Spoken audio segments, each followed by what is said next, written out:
Welsh rugby is in crisis. This week on WRRAP, we do a post-mortem on Wales against Australia as we ask, where on earth do Wales go from here? And is it time to say goodbye to Warren Gatland? All that and more on this week's edition of the WRRAP podcast.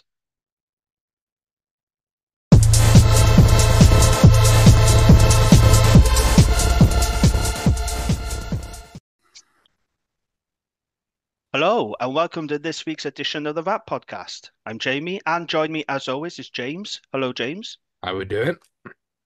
Good, good. Now, Lee and Harley can't be with us this week, but we have Martin from Saucepans and Sidesteps and the SRC podcast. Hello, Martin. Evening. You seem very excitable. I had a big intro. You got to be excited for that. No, we'll wait till we start talking about Wales. Let's see how excited you are then. And then, of course, we have Dan Pierce from Cardiff Central podcast. Hello, Dan. How are we?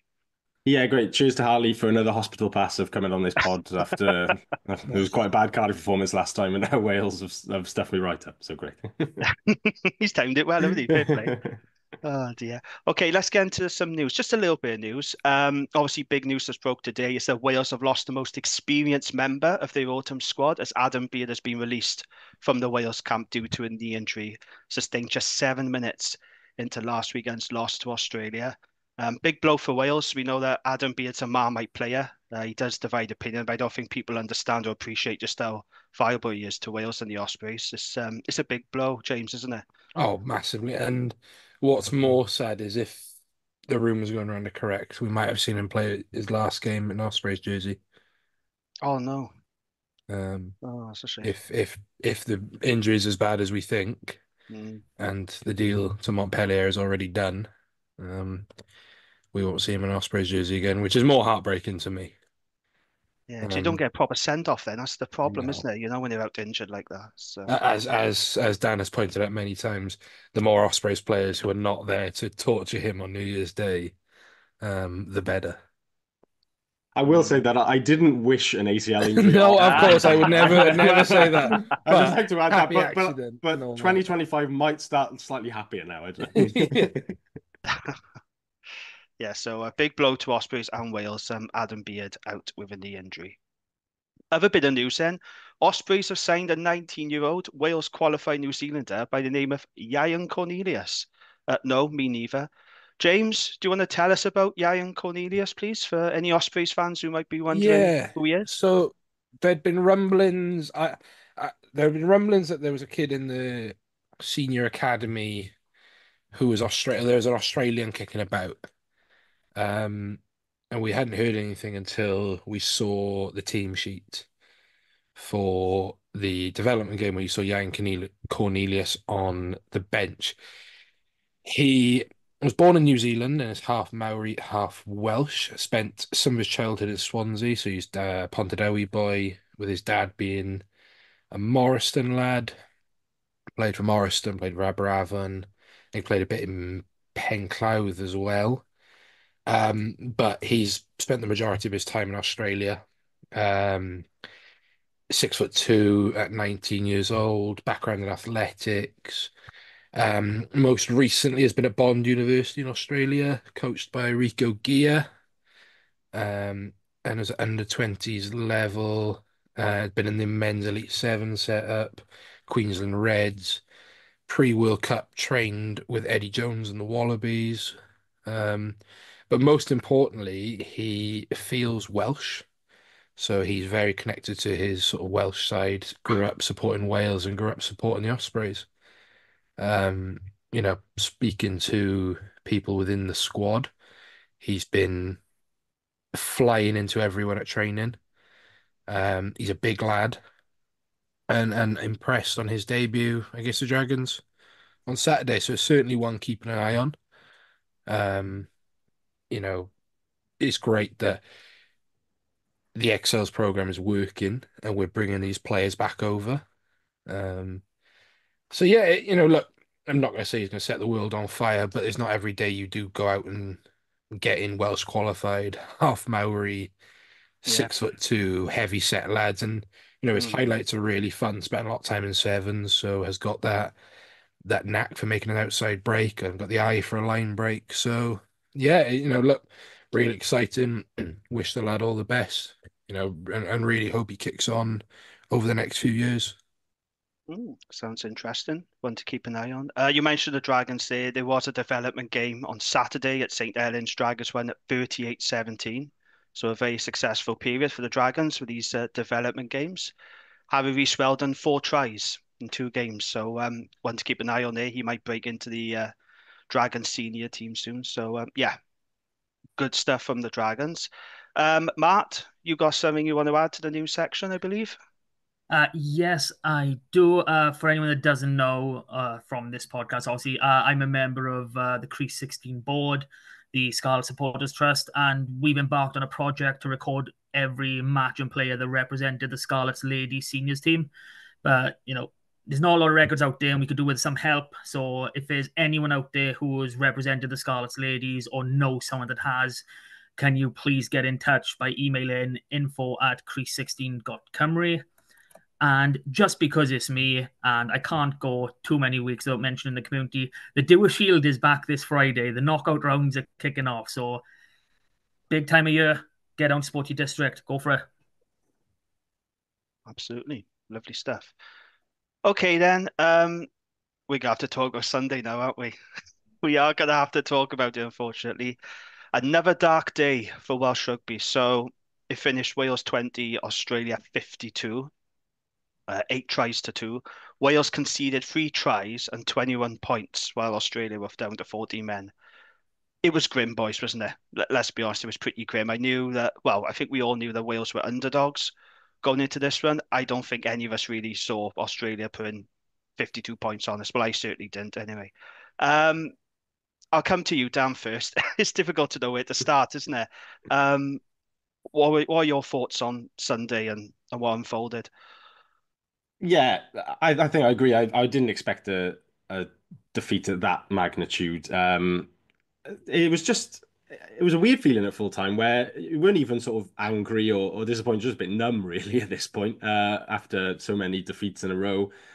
It's just I think the frustrating thing is that, what was that Wales performance? There was nothing, there was nothing identity wise, nothing sort of tactical, nothing, no little nuances. If you say, what went well for Wales, it's difficult to pluck anything beyond the scrum, which was one very good positive, but that was it. Yeah. Other than that, it's even difficult to put your finger on, what went badly as such. It's just that we're just second best to everybody we're playing against at the moment in pretty much every facet of the game. We're not putting pressure on opposition teams. We're not looking like breaking any lines. We're not looking like forcing many turnovers. We're not looking like stopping teams once they stress the defense even a little bit. The line out, once one thing goes wrong, that's it. There is no more line out anymore. Yeah, capitulated again, didn't it, on Yeah, Sunday? and ultimately it's difficult because you look at the players and they are very young and they're very inexperienced and they don't necessarily have to win. I don't think anybody looks at where Wales are at the moment and thinks, we should be top 5 in the world and challenging for Six Nations and, coming away with winning records from autumn series. But at least there should be something to say, I can see where we're going, or I can see that maybe, in 6 months we can win a game playing this way, or even just looking at the Six Nations and thinking, okay, we might actually beat Italy or Scotland, or, maybe we can put something together that we can have a dig against England or Ireland at home. There's nothing there. There's nothing, other than the scrum, which that's a one-off as well for Wales. There hasn't been a consistent positive. It was just it went very well on Sunday. There's nothing to say, right, we can build around this or we can develop. But it is as empty as it's been. I've recently turned 30. I'll give myself recently still, and and so those sort of dark days, late 90s, early 2000s, I was a bit young for that. So this is as dark as it's been for my sort of generation, and there is nothing to cling on to at all, really.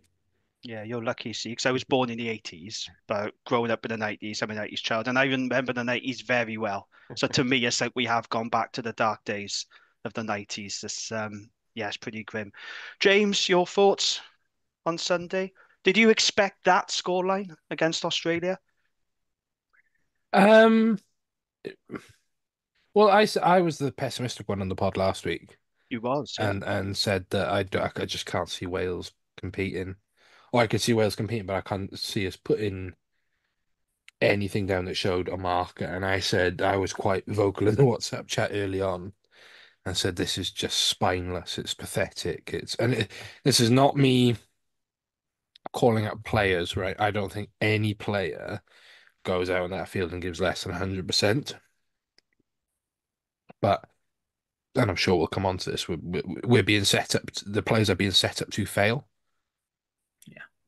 So, they're almost going into battle without, without guns.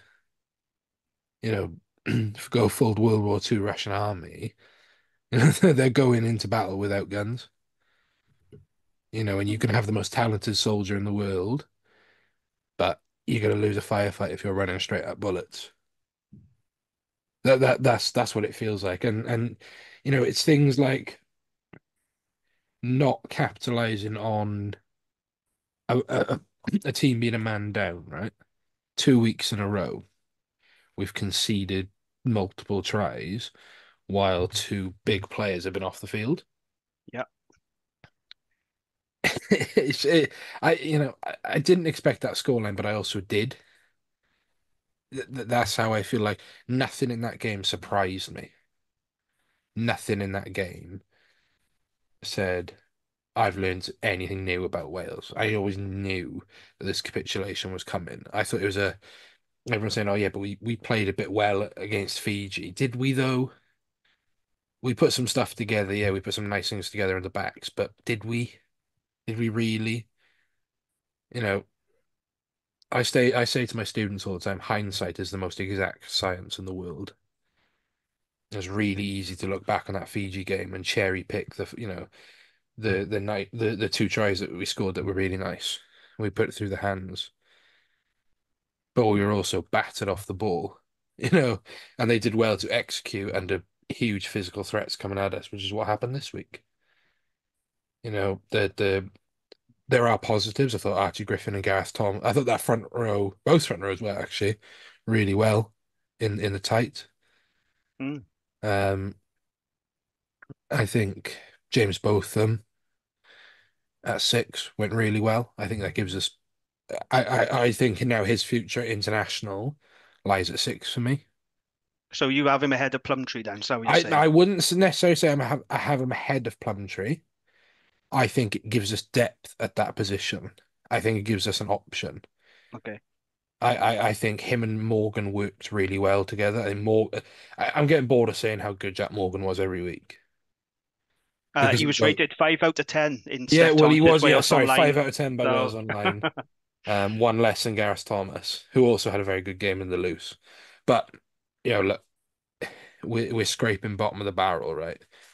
In terms of looking for positives, and my overarching feeling is this group don't deserve what's happening to them, because I think there's a genuinely core of really good talent here that are being set up to fail by the coaching staff and by senior management at the WRRAP. Okay, fair enough. I mean, there were some positives to take from this game. You've mentioned Archie Griffin there. I thought he did really well, showed up Angus Bell, to be fair. Nicky Smith made an impact when he came on. I think he has to start against South Africa, to be honest, on Saturday. Tom Rogers, I was very surprised about Tom Rogers. So I spoke about Tom Rogers before. His last appearance for Wales against South Africa, there was the Rugby World Cup warm-up. He looked like a competition winner. He was just awful. He looked completely out of his depth. And when he was starting for Wales this week, I was thinking, how is he going to go? Fair play. He's really improved. He's been excellent for the Scarlets this season. And he was excellent again on Saturday. He was so good in the air. Yeah. And that try-saving tackle on Samu Karevi was outstanding. He was by far Wales' best player on Sunday, wasn't he? I was speaking to Gav from Dragon's Lair, and I was like, for fuck's sake, Tom Rogers, because that first carry, he got held up for the maul, and we get turned over, and I'm like, oh, I can't deal with this now, Tom. I was like, please. And then he proved me wrong. Fair play. And put my hand up and say I had low expectations for him. I think as did a lot of people. And fair play, he proved me wrong. What his next step now is he's got to do it consistently and nail down a shirt. Yeah. So it's all well and good doing it against Australia, but can he go and do it against South Africa?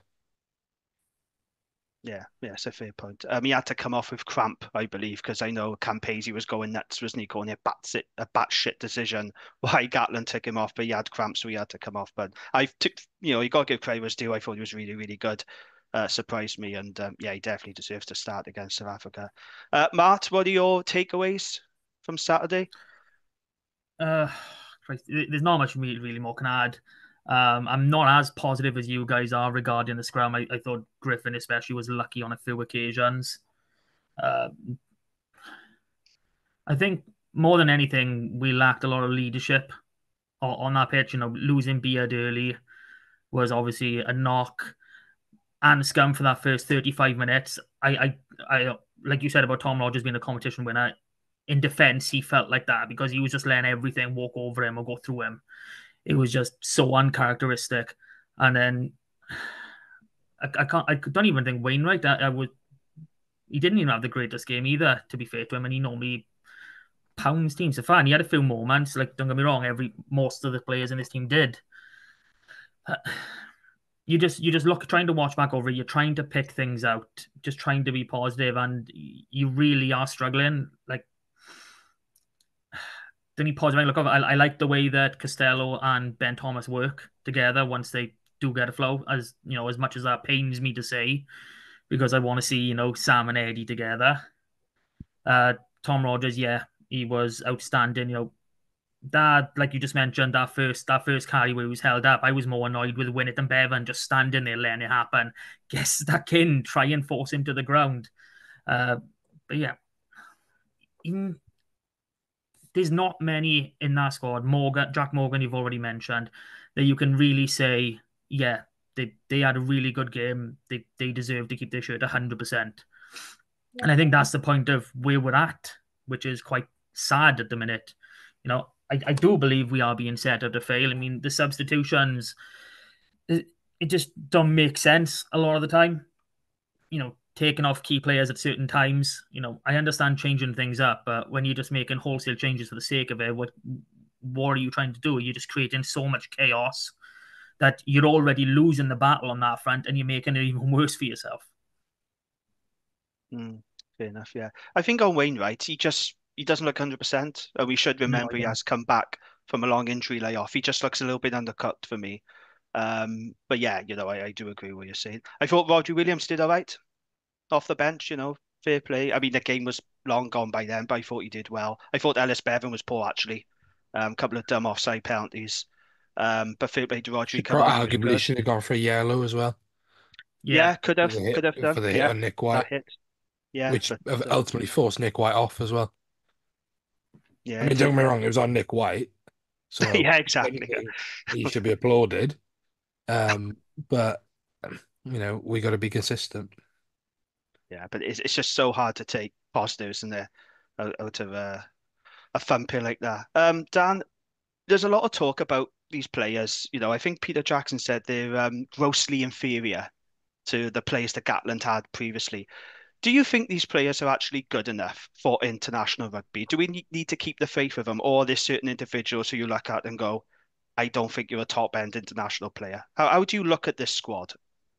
Right now, I think the majority of the players, no, in normal circumstances, you wouldn't have them near test level. To be honest, there's a couple of players there that really shouldn't be regular club players yet. They should be still sort of working their way into their first 15 at club level. But it's a symptomatic of where we are with Welsh rugby at the moment. The squad is where we are because I think you can probably go through and there's maybe 4 or 5 players who are top level international players, and particularly when they're fit. You look at Derry Lake, I think Wainwright when he's fit, Jack Morgan, Gareth Anscombe when he's properly fit. I don't know whether he'll ever be quite fit enough again to be in that category, but when he's fit and firing, Will Rowlands, who I don't know if he looks heavy to me, maybe coming back from France, maybe he's been asked to put a bit of weight on, or he doesn't look quite as dynamic No, I agree. when he Yeah, was regularly in the team beforehand. But outside that, a lot of those guys are younger guys with potential. And that's like the majority. I think you could probably name 75% of the squad. You probably put them in that sort of category where they're, 10 caps or less, and really they should still be learning their trade at club level where, you know, getting into the wider symptomatic issues of Welsh rugby, they're not, experienced in top level rugby, getting in those situations that prepare them for test level enough because of the dramatic underfunding from the Welsh Rugby Union. So Yeah. to answer the question, the only thing we can do is keep the faith, and this is where I think the union and Gatland in particular have gone really wrong since the World Cup, because as soon as the build up to the Six Nations earlier this year came, and it was obvious that the squad was undergoing a massive overhaul and we were losing so many caps and so much experience, um, they should have said, right, guys, give us a year. We're going to back these young guys. We're going to lose a couple of games, but we're going to try and play in a way that you can see where we're going. And they haven't done that. He's chopped and changed in each international window so far. Very different squads, very different Yeah. like aims and styles of play. With you look at the different centre partnerships, and we've had big guys and little guys, and we've had two big guys and two little guys, and it's been all over the shop. So I think, yeah, what they should have done is just said, look, we're young, we're developing, stick with us. They haven't done that. They've put pressure on themselves, and now they're sort of reaping what they've sown on that front, really. Yeah, it's a good point. We'll talk about Gatland in a bit. Um, Mike Forshaw, do you think he should get a bit more scrutiny with how our defence has been? Because he seems to be escaping that. I see a lot towards Gatland, I see a lot towards Jonathan Humphreys, but I think Mike Forshaw's getting off a little bit lightly, in my personal view. Anyone want to respond to that? Yeah. Every single one of the coaches in that coaching setup needs to be getting the same amount of pressure put on them, not just Gatland, not just Humphreys, like you said. You just look at the way we set up. I mean, we were so narrow in that game against an Australian team that likes to play wide, likes to run it. There's ways the common sense, same as just the covering of the backfield, just everything felt amateurish. Now, I'm not saying these boys are amateurs, but the way that game was played, the way they was set up, I mean, everything was against them. There was one point, Tom Rogers made a lovely catch, tracking backs on like fifth, or was it Blair? Must have been Blair Murray, who was on the left wing, where he was inside of the 15 when a crossfield kick came in, and he had to track back 10 meters. He took the ball, but the fact that he was inside the 15 when it's just so strange, knowing the way Australia set themselves up to play, that we would put ourselves in that position. And to be fair, Australia got a lot of ground from it. Yeah, they did. I thought Blair Murray was disappointing. I have to say, I thought he had a good debut against Fiji, but he didn't back it up. And defensively, he does look suspect. I thought he really showed his defensive frailties in this game. To be fair, Again, go on, Mark. yeah, I didn't see that. I saw Blair Murray basically being given that whole 15-meter channel and say, defend it on your own, especially in that first half. He had no help from no one. Same as when Rogers made that try saver on Karevi. He was marshalling three men himself because no one else got involved. This is, and I'm talking, I think it was Anscombe out on the wing, like I already mentioned, him defensively in that first 30-35 was poor. Murray was working his arse off. He was going 100 miles an hour, and there's no wonder he couldn't get there to everyone. He did not quite have the impact he did against Fiji, but you're going from Fiji to Australia. It doesn't matter what Fiji or what Australia side you are. You make that transition. It's never going to be the same. James, you want to come in on that? Yeah, again, I don't think necessarily. I think it's one of, but I agree with you, Jamie. I think Blair Murray probably had a poor game in defence, but then also you come back to the notion of these players are being set up to fail in terms of this defensive system. I think this defensive system is not giving him the best chance to succeed as a defender. So that comes back to Forshaw then, what I was Yeah. saying earlier. Yeah. But it also leaves the likes of, there's huge gaps in the centres, right? And that's not because neither Ben Thomas or Max Llewellyn are bad defenders. it's because the way they're being coached, there's dog legs, there's wide gaps. You look around, it's a bit like England right now. Their frailties lie around the ruck area. They're so poor around the ruck area that every team is exploiting it. Are them players bad defenders? No, of course not. It's just the way they're being coached means that around the ruck area, teams are exploiting it and making yards. And exactly what Martin said about Blair Murray and probably that outside defense channel is that a team like Australia who's set up to get the ball wide or have players like Tom Wright cut back inside into big gaps are of course going to exploit it. So it's yeah, I think I echo Martin's sentiments. This entire coaching group needs to be put under scrutiny, and I think we all work in a KPI centered environment, right? Are them coaches seriously hitting KPIs? For example, I had my probation meeting in my job today, right? Where my KPIs were set out to me when I signed my contract. When Gatland signed his contract, it seems to me that Gatland sort of made up his own KPIs and has been given the chance to move them around. That's what it feels like, because any other job, in professional sport or not, you'd be lambasted for these results. Yeah, you'd be hauled in front of a disciplinary panel. Mm. So the attendance for this game was 56,000, compared to 2 years ago against the same opposition, which was Pivac's last game in charge with 67,000. Dan, is there a danger of the Welsh public being just apathetic now? Because it seems to be they're starting to vote with their feet. And look, I know some people say, well, it was a Sunday game and that doesn't help. That is true, but it's a bit worrying now, isn't it, that we can't sell out the stadium. Fiji wasn't a sellout in this game, 56,000. It is a bit concerning, isn't it, that the public are just going to be apathetic to it. Yeah, absolutely. And going back to what I said earlier, I'm a bit young for those dark days of the 19s, 2000s, but obviously my old man lived right through them. My family is fairly rugby oriented. My old man tells me about going to watch Cardiff Ponty on Boxing Days, how good days were. My uncle's a former professional back in the 90s, and but I grew up being taken to Ninian Park in the early 2000s, going to watch Cardiff City play because Welsh rugby at the time was not something I was interested in. So my first sort of as a 10-year-old, first proper awareness of rugby was when we won the Grand Slam 2005. So that's what you're risking there is this next generation of supporters. If like I've got a little boy now, he's nearly 2. In a couple of years, if he says, I want to go to watch sports or whatever, it's like, well, we're not going to watch Welsh rugby. That's a dreadful day out. They'll probably lose. The stadium will be half empty. They'll be on an awkward kickoff time because TV's not interested in us, so we get shunted to sort of the awkward Sunday slots, and and then we'll go down to watch Wales play football or some other sport if cricket managed to recover at some point. So that's the big risk here is that not only do they become apathetic, but you just lose this next generation. And then there's the short-term issue as well, is that is it 30 odd thousand seats that have not been sold over the last 2 games, plus a decent number of freebies that I'm aware of.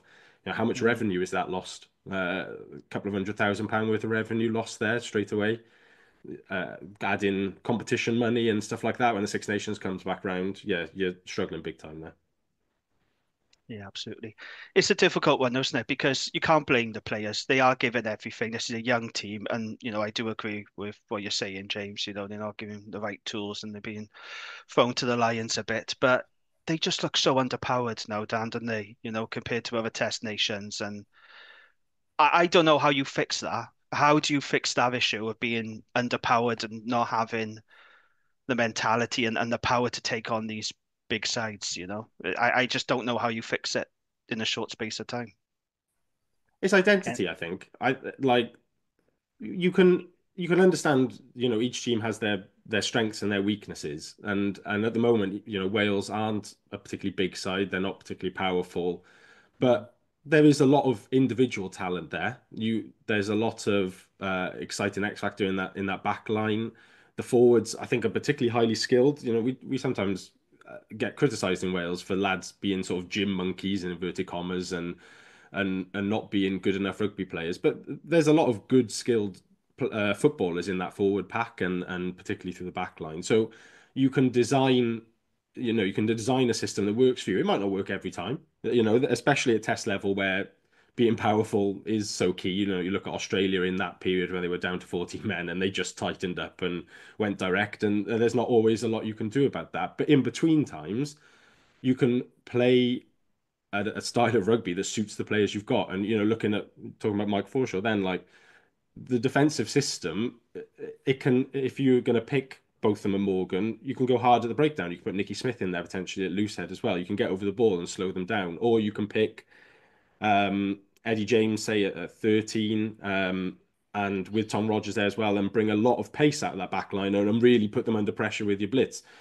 We're not doing anything really. We're not a team that has an identity. There's certainly not an identity that links to the players that we've got. Saying about Tom Rogers, who did play really well, but he was still asked to do a lot of what Mason Grady was doing, coming into midfield and carrying into dead ends and making ground there.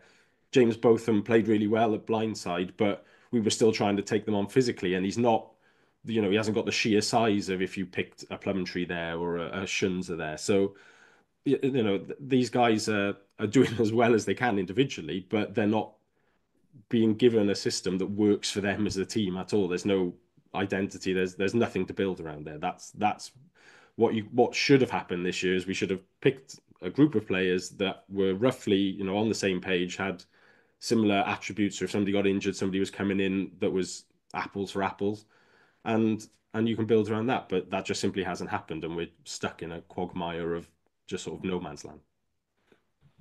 Yeah, fair enough. Matt, anything to add to that? Not much. I can't think of anything positive really to add, so I'm going to try and be short and sweet. We've got talent. There's so much individual talent in this squad. That, yeah, you sort out that culture, that identity.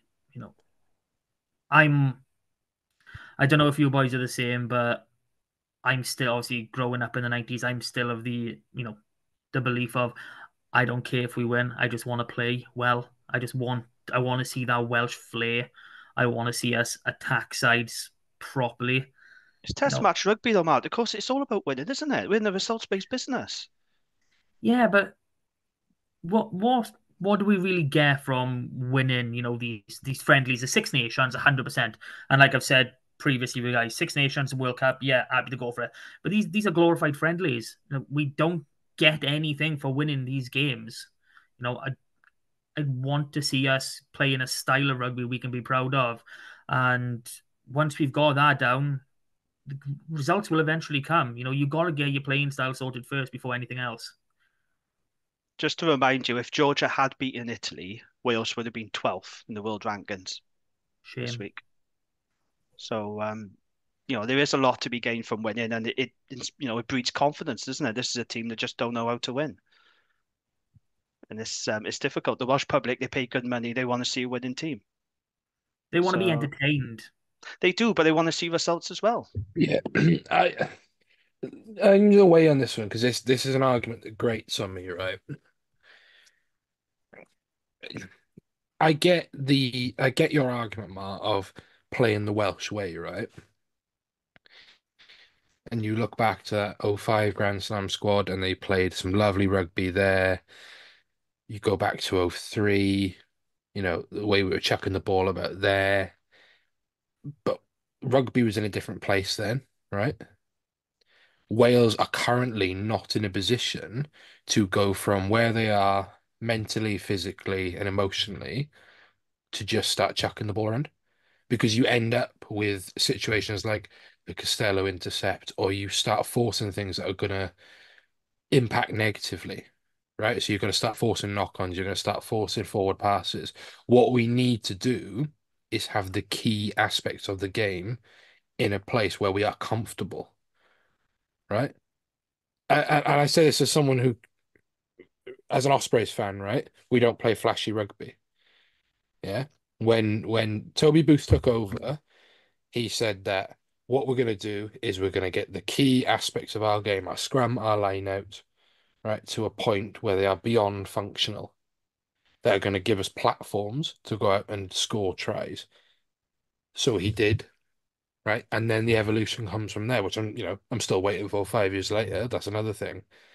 But you have to get certain aspects of the game right first before we have that license to go out and throw it around. I fully empathize with it. And again, I'm even younger than Dan, right? My first, proper rugby memory was the '08 Grand Slam, right? Or maybe 2007 World Cup, but the '08 Grand Slam, right? We didn't necessarily play flashy rugby there, right? We played effective rugby. Right? I will always maintain that effective winning rugby beats out flashy 50-50. We might win, we might not. We might go down in a blaze of glory rugby, right? South Africa have won 2 World Cups in it. Let's not get away from that fact. No. But that's also the South African way of playing. I'm not talking about literally throwing everything to the ground, offload for fun. I just want to see some strike plays. I want to see us try something because we're not trying anything. We're just shifting the ball and going for it and just, taking random, crossfield kicks and chips ahead as and when. There's no structure to anything. But yeah, I do understand, scrum line of set piece does come first, but that doesn't mean you can't try things at the same time. Okay. So we had a question from a listener, Martin. He's a friend of the pod. He listens to the show. He asks this. I'll come to you down on this because it's quite an interesting question. He says, with us having a young squad and trying to develop a style of rugby, should the WRU follow Scotland's example and play more tier 2 nations like Spain or Portugal rather than playing and trying to develop against top teams? Should we have done a Scotland and played, tier 2 teams or under-strength teams just to get a bit of confidence for winning? Or what do you think about that argument? It's a double-edged sword to a Oh, come degree. on. You've got the positives are that you can win those games and that you can develop sort of patterns of play. The sort of flip side to that is that the step up then when you go back to tier 1 is quite marked. So Yeah. does that necessarily transfer? I do think Wales would have been better off playing at least one sort of tier 2 S side this autumn. I don't this game against South Africa, I don't really understand why we've decided to chuck that in there. Obviously, financial is probably the major driver behind it, but from a rugby perspective, I just think that we're not surely at the time they were sorting out these fixtures, nobody in the WRU was looking at that and thinking, oh yeah, we'll give the Springboks a really good game by that point. But yeah, I think just generally, it to get the players to a level where they're comfortable winning games and having that experience of being a more dominant side or being a more um, settled side. It has to come back to the clubs to a degree as well. They have to be competing regularly at a higher level. They have to be winning regularly, and it's as much as I will get onto sort of coaching chat, and I think there needs to be a change in that regard. We are hamstringing ourselves a little bit by not getting properly competitive at club level before stepping up to test level. It's difficult to develop yourself as a player at test level. Fair enough. Marty, you was oh, come on then. So you don't agree with that then, no? No, I do. I'm just having some issues technically my end. All right, I thought you was disagreeing with the question. No, I'm getting angry at my own internet. I've just popped something in the chat for you boys, but no, I've got family staying and it's siphoning my bloody what little Wi-Fi I have, so I keep dropping in and out. It's driving me mad. Okay. I thought you responded to the question. James, should we have done a Scotland? If I talk about Scotland, people online will get very annoyed at me because they know my thoughts on Scotland and the way You're a they Scotland support hater, the are you? national team. I'm not a Scotland hater, I'm just a Scotland administrative hater. Right. Scotland do this all the time, right? They go into the autumn and they play Canada, North Macedonia, and Uzbekistan, right? And then everyone tips them to have a great Six Nations. They underperform there, and we're back in the cycle, right? I'm not being disingenuous. It's just what happens, right? I do agree that I think we definitely should have played one tier two nation. I think logistically, the one that makes sense is playing Japan. We're going out there to tour next summer. Play Japan now. Um, but lo and behold, this is what we've got. There is an element of you test the marker of where you are as you play the best in the world, right? The marker of where you are in the URC is how you perform against the Bulls, Leinster, people like this.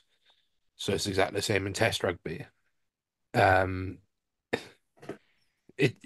there's so many variables too. We should have played this person, right?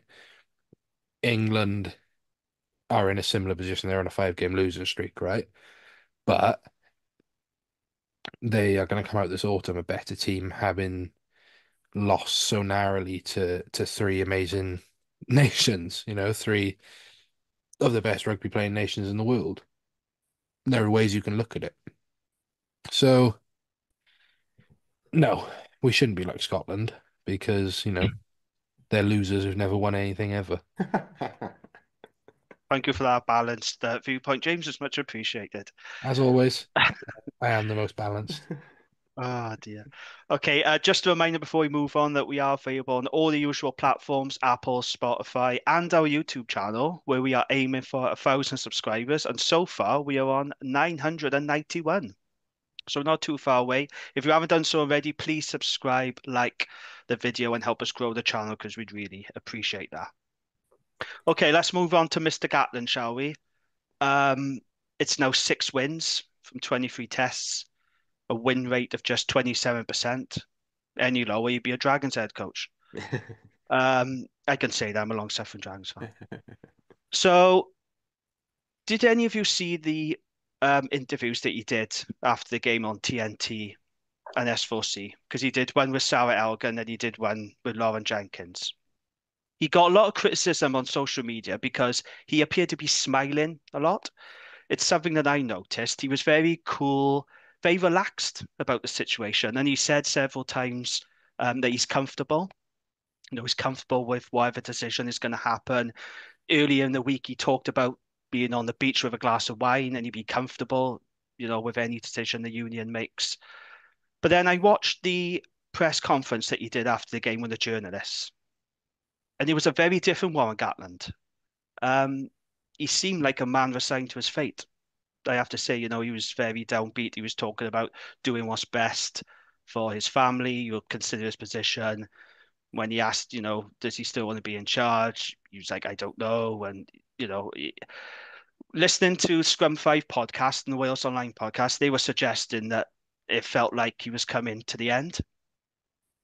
So I just thought it was really interesting when you look at his post-match interviews on TV compared to how he was in that press conference. I noticed a remarkable shift of tone from him, I have to say. And I think a lot of credit should go out to reporters like Sarah Elgan and Lauren Jenkins. They did quiz Gatland pretty well. Matt Southcombe as well, Gav Griffiths. Sarah Elgan's interview with Dowie Lake was really good.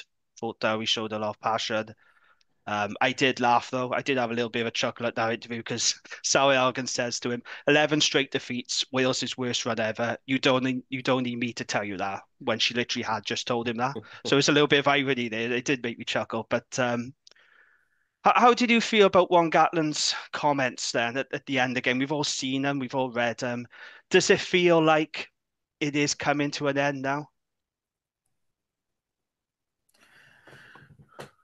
Finally, yeah, it does. And I know you boys have heard some of my opinions over the last week. I have never rated Gatland as a coach. Yes, he's a good manager, but he's only as good as the boys below him. And right now they are not doing very good whatsoever. But yeah, the writing's on the wall. I'm seeing things that there's a break clause after the Six Nations. So realistically, we should be setting out to find that new coaching team now. Whether or not he stays in the meantime, that is the question. And quite frankly, where he's talking about he's being relaxed with whatever decision make, it doesn't matter what decision they make. He's already rolling in it. He's already fleeced the WRU and the Welsh public for God knows how much. And that is the words I have to use, God knows, because some of the figures I've seen people throw about are just stupid. So I'll just pick up on a point you said. So Peter Jackson was on Radio Wales this morning, and he revealed that there's a break clause in Warren Gatland's contract at the end of the Six Nations. So here's a question for you then, Dan. There's a decision to be made now, isn't it? A big decision. Do you let Gatland limp on to the Six Nations, or do you call it quits now? If you're the WRU, put yourself in Abby Turney's high heels. What would you be doing? Well, I think if I was in Abby Teeny's shoes, I'd just be staring at the ceiling, pretending not to notice what was going on. But um, I think it's a no-brainer there. If you're even half considering waiting until the end of the Six Nations, you've just got to act now. Put him on gardening leave, wait for that break clause to act, and then kick him out at the end of the Six Nations. I struggle to see any sort of coherent argument around keeping Gatland and the entire coaching ticket in place at this point now. I don't. There's not really like a continuity element there because he's still relatively newish in the roles, particularly relatively new with this group of players. He, in terms of how he looked after the game, he reminds me of me on Football Manager when I've just lost a game and I've sort of slammed the laptop shut and I'm like, can I be bothered to go back to play that game or not? And that's you have to give yourself a bit of time to think about it, but.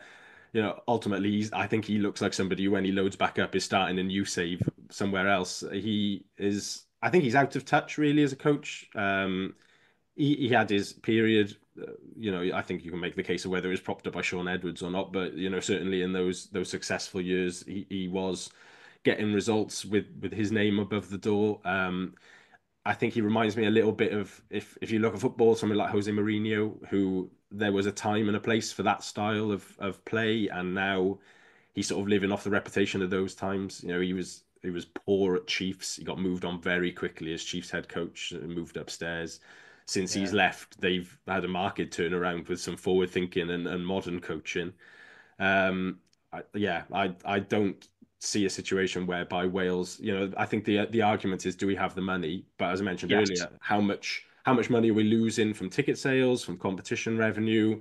In terms of just by keeping Gatland, I think eventually it would sort of cost neutralize itself if you appointed the right coach and then they took you somewhere and you recovered those revenues in future that you otherwise would have lost by sticking with Gatland.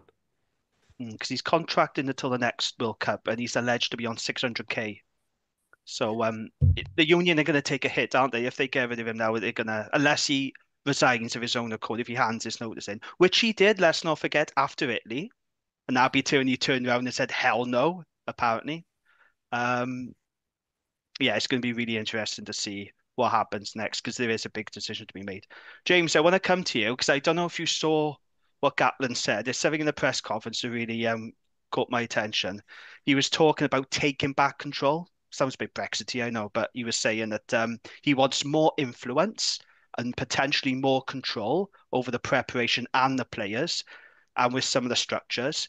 He's even talked about the issue of non-Welsh qualified players. So he said, I've been very consistent on the numbers of non-Welsh qualified players and whether we can reduce them. I'm a great believer in numbers trying to get real world-class quality. They are aware of that and they're trying to put some of those things in place, negotiating with the PRB. What do you make of those comments there? Gatland wants more control over the players, over the prep, and he wants to reduce the number of non-Welsh qualified players. Oh, he's just thick, isn't he? That's it. He's just so thick. Because he wants to get rid of the 25 cap rule, right? Which will open the door for more players or the potential for more of our higher performing regional and international players to leave Wales to go play in England, France, Japan, right? Then his idea is that will push forward then more young Welsh players to play for the regional game, thus creating a conveyor belt effect, right? But then what he's saying is that Wales is then churning out enough quality regional players to supplement the exodus of players that will inevitably happen, right?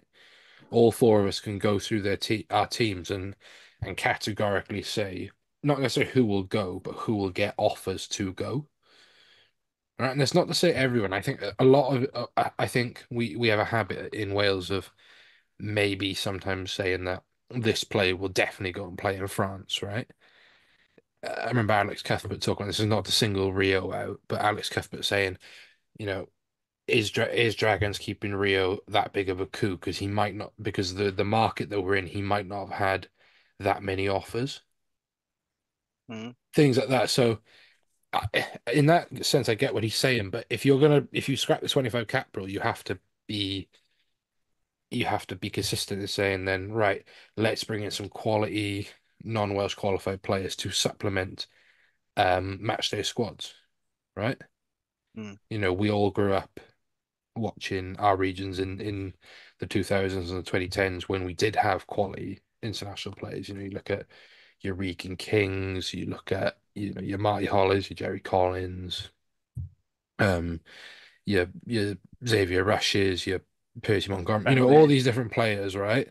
Yeah. That we watched growing up, and how many of them were influential in the careers of players who are still playing now or have just retired, right? Justin Tipuric raved for years and how influential Marty Holler was to him. Right? Imagine being a young seven, you turn up your first day and you've got Marty Holler as your training partner. Whereas now, and I'm using him as an example because he put the tweet out, you turn up and you see Sam Cross. Right? There's a different one, and Sam Cross is completely right in what he's saying. Gatland is focusing on completely the wrong things. And instead of saying we need to scrap 25 cap rule and stop non-Welsh qualified players in. No, actually, we need to invest in regional academies.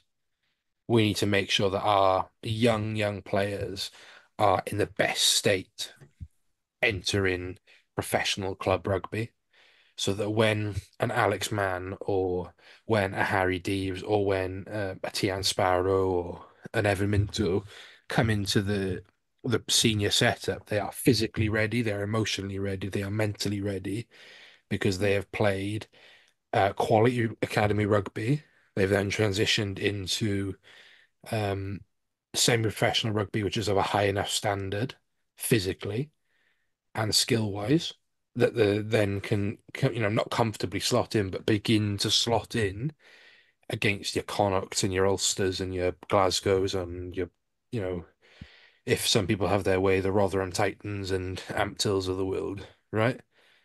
That's what we want, and you don't get that by scrapping the 25 cap rule and essentially banning non-Welsh qualifier players coming in. Well, he said reduce. He didn't say ban. He wants to reduce the number. But reduce it to what? Well, he didn't say. He just said he wants to Because you reduce. take it down from That's the 25, you problem, take yeah. it down to 12, right? Okay, you play a Six Nations, a Summer Series, and a full autumn international, and maybe one or two other games, right? Then you can go fuck off and play for Leicester Tigers, right? And then you leave a massive hole in your professional club. What benefit is that to the professional clubs in Wales, right? And also another thing, why are we putting the English Premiership on a pedestal, right? Why are we putting this league on a pedestal, right? If anything, what it has proven for England is that it is not preparing players for international rugby in the same way that the URC does. Mm. They play against each other. They're not playing against other nations, other cultures, other ways of playing. They're playing against each other, right? Theo Dan has no benefit playing against Jamie George, his teammates, twice a year. Theo Dan would have much better playing against Bongi Mbonambi and Ewan Ashman and Ronan Kelleher, right? That's how, it's not the top 14 where they can afford to bring in myriads of different nationalities. No. So yeah, I think he's been thick. I genuinely do, and I think he's trying to save face by deflecting to another argument that he knows will get the Welsh not the diehards, but the general public fired up. Because you'll get idiots who go online there and say, "Oh, but the 25 cap rule affects so many players." It affects what, one player now? because Aled Davis has moved back. Who Yeah. does it affect? Joe Hawkins. Joe That's it. Hawkins is the obvious one, isn't And it? he's not the Messiah. You He's a know? very naughty boy, sorry. Exactly. Well, I know it's that's come the straight joke, into isn't my it? head That's the straight joke. away. But who does it affect? It doesn't affect Jared Evans, right? And I love Jared, right? But he's proven before that he's not necessarily an international player or that can't control the game at international level.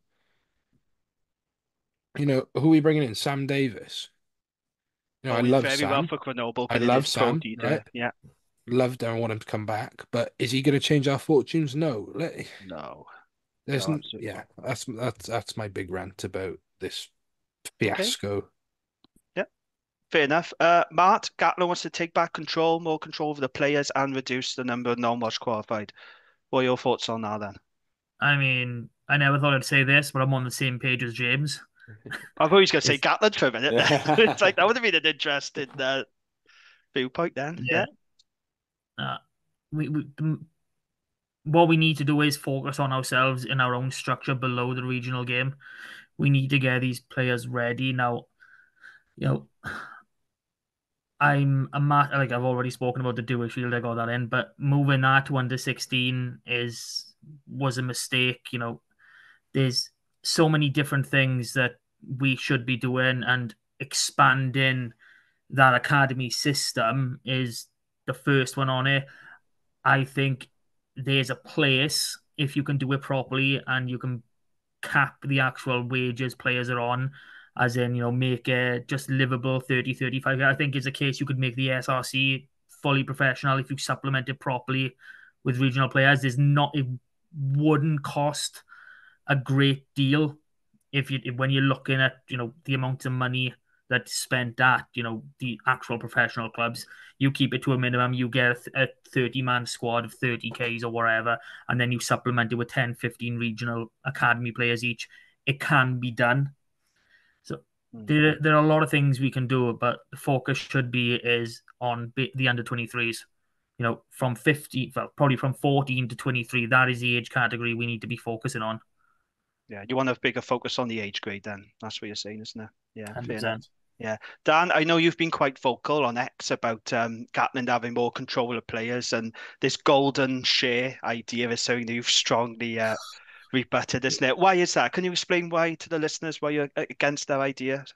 I'm against it, full stop, but particularly from a Gatland point of view. I think James mentioned hindsight earlier, and it is the most wonderful thing when it comes to discussing Welsh rugby. But if you look back at that golden period that the Wales had under Gatland, sort of particularly I think 2012 to 2019, that was a very special group of players. It was a one-off group of players, to bring them through at once. What should have happened during that is that the money that the WRU made and the investment into the game altogether, it should have gone back into producing, trying to produce another generation like that and continually building that cycle. Unfortunately, because Gatland is this control freak, and likes to have his fingers in all of the pies when it comes to professional rugby in particular, everything got focused on giving that group of players in that Team Wales environment as much as they possibly could to achieve, ultimately, I guess winning the World Cup was what he wanted to do, but certainly sort of be competitive in the Six Nations year in, year out, and get that group as far as they could. So what was underneath that was completely forgotten about. There was the WRU is incapable of big picture thinking. There's nothing there beyond, can Team Wales be as good as they can now? And that is why potentially there is a world where I think the golden share might be a decent idea. But if there's sort of competent people at WRU level and they show an actual openness and willingness to work with the professional clubs so that we all become successful together, that utopia does not exist, though, I don't believe. And ultimately, everybody's in it for themselves at the end of the day. Everybody's too independent. So I'm against it because the WRU do not have competent people to build a strategy where everybody is successful. It will ultimately fail for all 5 teams involved if they were to take control, because Team Wales would continue to fail, and as a result, the 4 club sides would then fall with them, and there'd be nothing left of Welsh rugby. So I think then my other sort of controversial viewpoint then, which is probably not for discussion on this pod and probably deserves a full special wrap pod with you guys discussing it, but we've reached the point now where the way forward potentially doesn't involve all 4 club teams. It is very difficult to build a business case where Team Wales and the 4 sides can be successful altogether, because the WRU has plastered any sort of excess money that we had down the toilet. There is, like what Mar said about the SRC being pro there, but if you have 30 players on 30k at 10 teams, that's £9 million. We don't have that. We don't have enough money to run the professional teams properly. So I think Golden Share is a dreadful idea. It gives them more control to just run it down the toilet more. It needs a strong decision from the very top of the WRU to say, right, we're going in a whole different direction with potentially 3 independent club sides who are well funded, and they've got a budget that allows them to be competitive at club level, which breeds good enough players then to come into the test level and can win for Team Wales. But yeah, as I said, that would be a whole different podcast for another day. That's not something that you can. What? Just to finish, I'm not going to dwell too much on what Dan said in terms of the Golden Share stuff, but what I will always say to the 3-team argument is, what is the evidence that 3 teams is going to bring Wales as a rugby playing nation more success than having 4? I think ultimately it comes back to the competitiveness of the club sides. I don't see how Team Wales can expect to be successful when the players coming into it are constantly just sort of nibbling about at the bottom of the URC. Okay, but what success has it brought Scotland? No, and that's why I wouldn't go as far as 2. I think Scotland have got it wrong because they don't have the depth. I think 3. It's not an ideal situation. Don't get me wrong. This isn't. This is just a sort of symptom of where we are now. Unfortunately, is that we've for a long time I've been a component, a supporter of 4 teams, and that there was the money there to do it properly. I think that ship has unfortunately now sailed because of the continuing incompetence of the WRU executive. But I think 3 gives you enough depth in your national pool, whilst balancing being competitive at your club level. Just about. It's a fine line, but it's the best option I think there's there. The other thing is as well, I think I speak for Jamie more than anyone here. It's really easy to sit there and say, I think that we should go down to 3 teams, knowing that your team will never ever be in danger. No, 100%. It's a fair point, Dan. Isn't it? Cardiff are going nowhere. Let's be honest. I absolutely accept that. I think in terms of how you would do it, it would have to be some sort of bidding process. You'd have an independent panel with a set of criteria, and each 4 teams bid. And I would say, knowing the Cardiff executive, we could bollocks that bid up. I mean, we are very capable of doing that. No offense, you're next door to the stadium. You ain't going nowhere. But no, it is, and I appreciate that. It is unlikely that Cardiff would be one of those teams, and I stress this is that I don't like saying it. I don't like saying that we should go down to 3 teams at all. My preference would much rather be the 4 current teams be successful. But as I sit here now, I struggle to see a scenario whereby we get to that point now. There needs to be a dramatic sea change, and I don't foresee how we can recover revenue to the point where unless somebody knows a sheikh maybe, or that's what I would say. But yeah, it is an absolutely fair point. I am in a somewhat privileged position as the WRU's next door neighbour. Yeah, this is a conversation for another pod, because we could talk about it. I just wanted to point. I just wanted to point out. I think really contextually important. It was a very fair and valid point. I have to say the 2 teams idea, where I've seen a lot of people. I saw Andrew Coombs earlier saying East and West, get in the bin with our bollocks. Where they're going to play. Andrew Coombs can get in the bin. No, he was a good play for the Dragons. I got a lot of time for Andrew Coombs, but he's always pushing this East and West idea. Where will they play? What will they be called? who will support them. Nobody can ever answer those questions when I ask them about when they go down to two teams. And it's not done Scotland much good, is it? I know Glasgow are a very good team, Edinburgh good, but does it really benefit Scotland? Bring back borders. Borders, yeah. There's a blast from the Border past. Reavers. They had representation on the 2005 Lions still. I would just like to point this out. Right, Chris Cassiter, what a man. There we go. Okay, let's look ahead to Saturday, or not look ahead to. I'm not looking forward to it at all, actually. But Wales, South Africa, Saturday tea time. Kickoff is at 5:40. As Boris Johnson's advisor Dominic Cummings once said, I think we are absolutely fucked. Dan, do you have any hope at all for this game? I have a Dominic Cummings anecdote, actually, that I saw him in a Holiday Inn by Gatwick when flying to Pau in December 2019 for a Challenge Cup game. But anyway, random, but yeah, okay. I know it was election night, and he was in a Holiday Inn by Gatwick. Okay.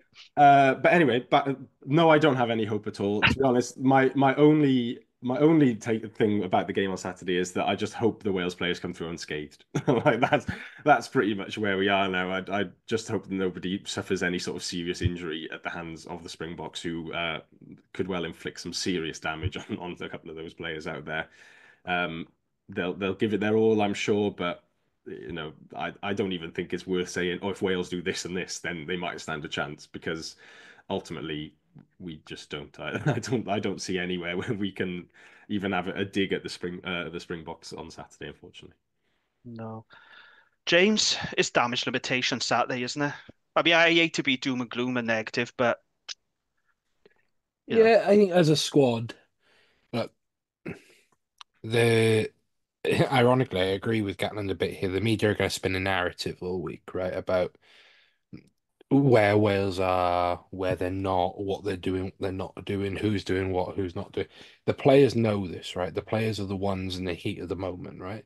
And this applies to anyone playing from all the way up in the Lions to counties for Hampshire, right? Is when you're in a rut, you know you're in a rut, and the last thing you need is people telling you you're in a rut. So the players know, right? And I have no doubt that publicly the players will be out there supporting their coach. And that might be how they feel privately as well. But what matters and what will send the biggest messages is what they do on the field. It is what they're doing, going out and performing the game plan because they believe in it, or because they're just being told to, because they're getting a couple of grand match fee to do so. And I'm not saying these players are mercenaries, but when you're in a rut, the thing that's going to get you out of it is the want, right? And that comes from top down. That comes from your coach saying, lads, we are in the thick of it here. We need to get out together, right? I will lead you. Mark talked earlier about the lack of leaders. Outside of Dewi and Jack, I can't see who the leaders are in that squad. Adam Beard's gone now. Is Anscombe a leader really? In the back line, but nothing. But is he though? Because is the back line being led by Anscombe? Because it didn't look like it on Saturday. Yeah, Didn't look like anyone. It looked like Ben Thomas was leading that back line. Yeah. Okay. Yeah, go on. No, I was just gonna come to Matt, actually, because he's always the positive one, isn't he? Give us reasons for optimism there, Matt. Reasons for optimism. Even you're struggling now. Stranger things have happened. I think we need some proper MI6 James Bond shit to get through this. I'm talking food poisoning, 2 a.m., 4 a.m. fire alarms, all the trimmings now. And even then, I think we're struggling. But like I said, they are good enough players. We can get a 15, just about a 15 that can do a job.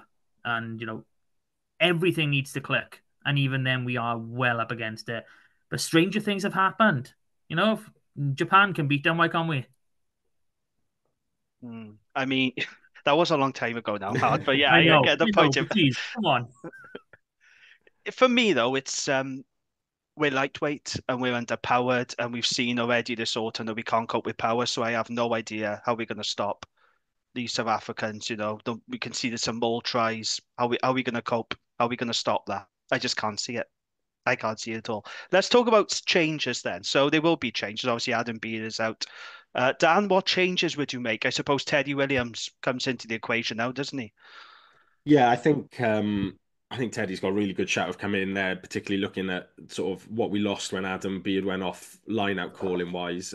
Teddy's called Cardiff's line-outs really well this year, actually, as a young guy who's just started doing it. It'll be a big step up to do it against South Africa at test level, don't get me wrong. But Just a bit. yeah, and part of me thinks, there's a couple of guys like Kemsley Mathias, like Evan Lloyd, like Teddy, who you could say, oh, they deserve a chance to come in, but would you really want to come in this weekend necessarily? I'm not sure if that's a cap that I necessarily want. But every cap is great, but there must be a little thought in the back of the head that says, oh, maybe just a bit of tackle bag holding, and I'll go back to the club would be all right. But I think I imagine we'll see Freddie Thomas in some regard just to get him capped this weekend. I think.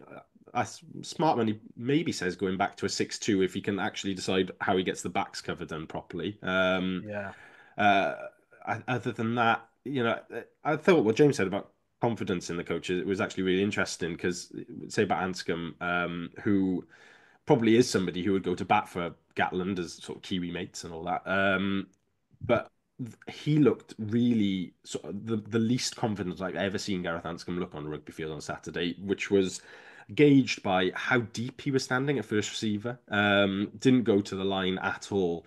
That's not Anscombe, that his issue has generally been going to the line too much and sort of causing turnovers. So that is symptomatic of somebody who looks like they've lost confidence. Would I throw Costello straight in? Potentially not. I feel like that would be a bit, as a guy who, you can imagine the comments on the team sheet He's getting so much flack on social media, and it's just not on, is it? It's dented his confidence. If he got named in that starting team and they announced it on Thursday, whenever it is, Wednesday, the comments would be an absolute shit show. I'd maybe think Ben back into 10, bit more physical, bring Eddie James in at 12, bolster that midfield a little bit, give us a bit of chance of some sort of not physical matching, but not being physically flattened at least. Anyway, through there. Other than that, I don't think both of them was really good. Do you shift Christ to 6 maybe? And is he really actually, he's a big bloke in sort of stats wise. He's not really an enforcer at 6, so maybe you just keep both of them there anyway. Or Plumtree back in. Though I think that'll be the probably areas to look at what he does with 10, 12, 13, what he does with 4, 5, 6, and then bench selection as well, 6-2 wise. Yeah, I'm interested to see the bench selection. I'd really like to see Eddie James get a start. I would. I think let's have a look at him. Why not? We got nothing to lose now, have we? And that's one player I'm very excited about. James, what about changes? I mean, Nicky Smith's made a really good case for starting, hasn't he? All I'm just saying is we've longed to see Cameron Hanekom at the Principality Stadium, and we're finally going to, I think. Fair point, yeah. Just not in the jersey we wanted to see him not in. the team we wanted him to play for. That's the problem. Everyone says bring Nicky Smith in, but I genuinely don't know what Gareth Thomas has done, apart from if you rotate it for fitness-wise. I think Gareth Thomas anything wrong. It's just that when Nicky Smith has come on, he's made a real difference. Quietly really good autumn series. Mm. If you look at the numbers he's putting up for a Lucid prop, it's fucking ridiculous. Like there is that, that really stereotypical old adage of you empty the tank, and if you're really empty, then we bring you off, right? He made 3 tackles in the first minute on Saturday. I mean, which says a lot about where Wales are as a team, but he's a Lucid doing that. I actually don't think, I don't think he deserves to be dropped, but if you are going to, you bring Nicky in. I think you bring Evan Lloyd into the bench. I just don't think Elias had the best game. I think, look, I've had my problems with Elias. It was 5 attacking lineups lost, wasn't it? And look, it's not all down to Elias, right? And no, it's not. But it is no coincidence that Dewi Lake and Beard going off made the line now exponentially worse. And look, Elias has been a fantastic servant to Wales, right? And he's had good club form this year. I don't want to see him and his legacy in a Wales shit just be knocked and knocked and knocked. I think just bring Evan Lloyd in, give him 15 minutes off the bench, and then it just stops a situation like, look, Ospreys fans, let's be fair, amusing him as well as other regional fans. Um, if you're going to put Ben in at 12 and Ben in at 10 and Eddie at 12, I think you have to bring in Owen Watkin at 13. I think it's just too much inexperience to go up against the Springboks otherwise. I think, you've got to have a defensive leader there. And if you're shifting Ben into 10, your 10 can't really be your defensive leader. And I don't know if Max Llewellyn is up to that yet. So I think What have you made of Max Llewellyn actually I think during he's this had a sort of really campaign? mixed series. I think he's done some stuff really well. I think when we're at our best, it's him coming short, long, short, long. What I mean is that he's coming short off 10 or he's in the wider channels. I think what people have been expecting is to replicate his form for Gloucester and what he's doing for Gloucester. But what he's doing for Gloucester only works for them because they play in such a style. So I think he's had a mixed one. I might be being harsh in saying he needs to be dropped.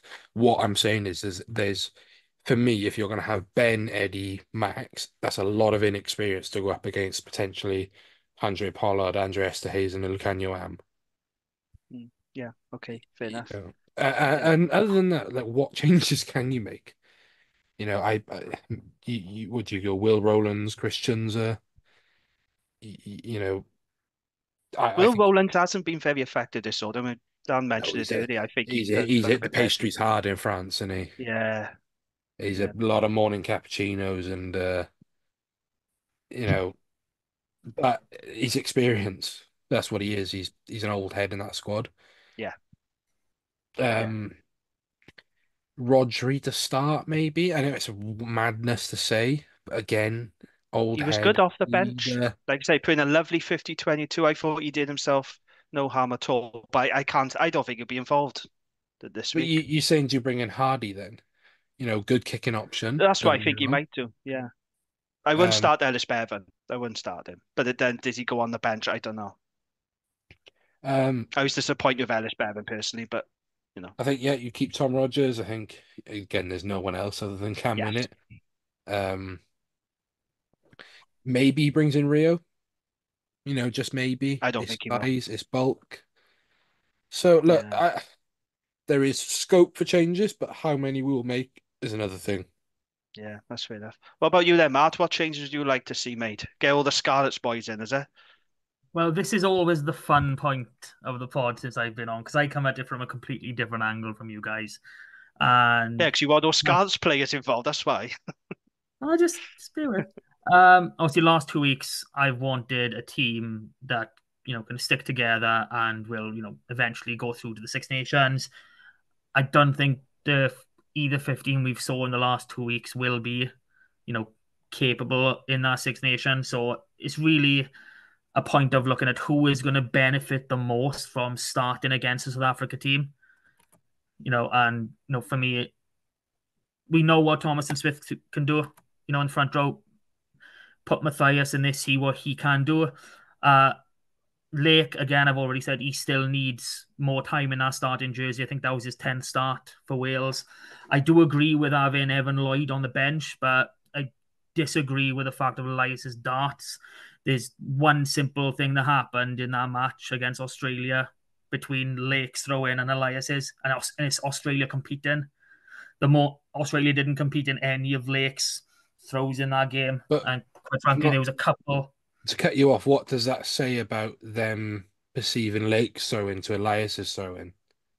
Because if they felt they couldn't compete on Lake, it was because he was throwing very well. Because My it was the take same is caller for both, because Beard was off the pitch. So what does it that's what I'm not entirely putting the blame on Elias, right? Because it's not a fair thing to do.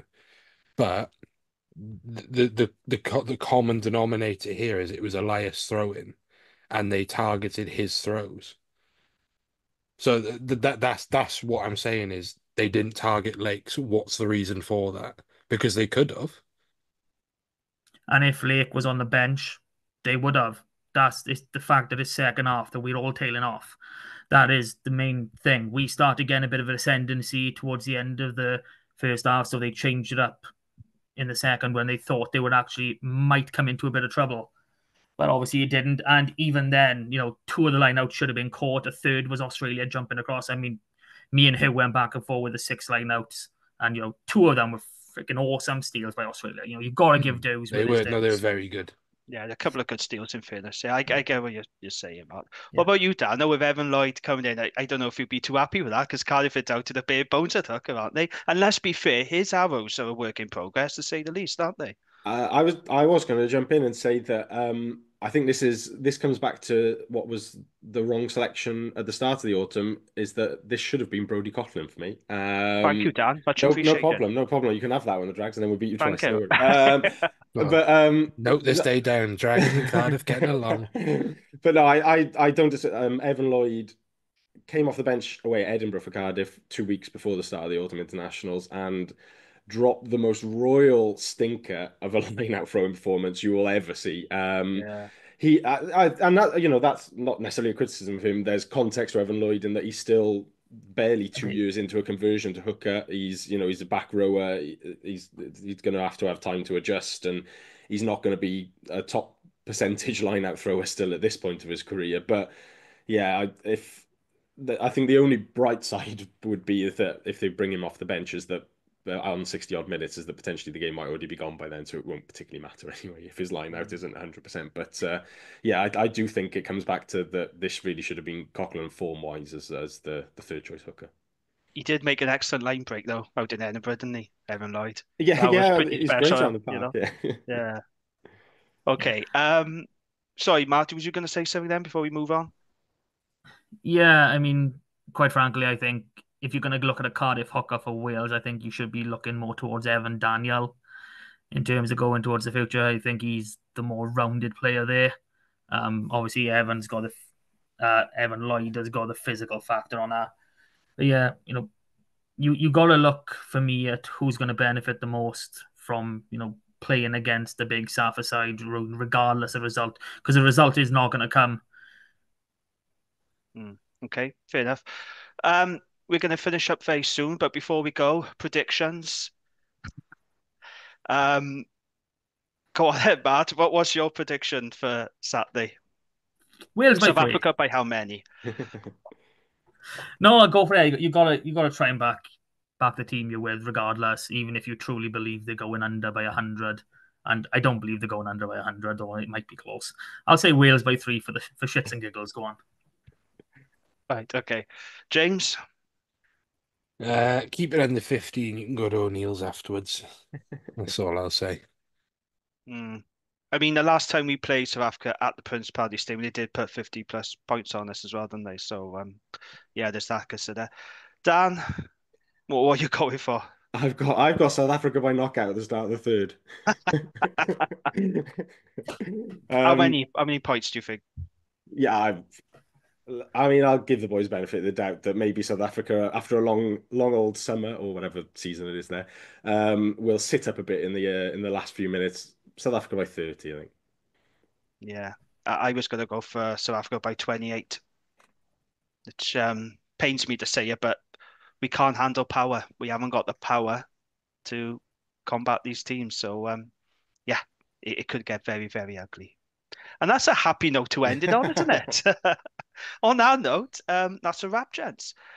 Thank you, James, Martin, and Dan, for joining me this week. We'll be back next week to pick the bones out of Wales, South Africa. But until then, take care and goodbye. Goodbye. Bye.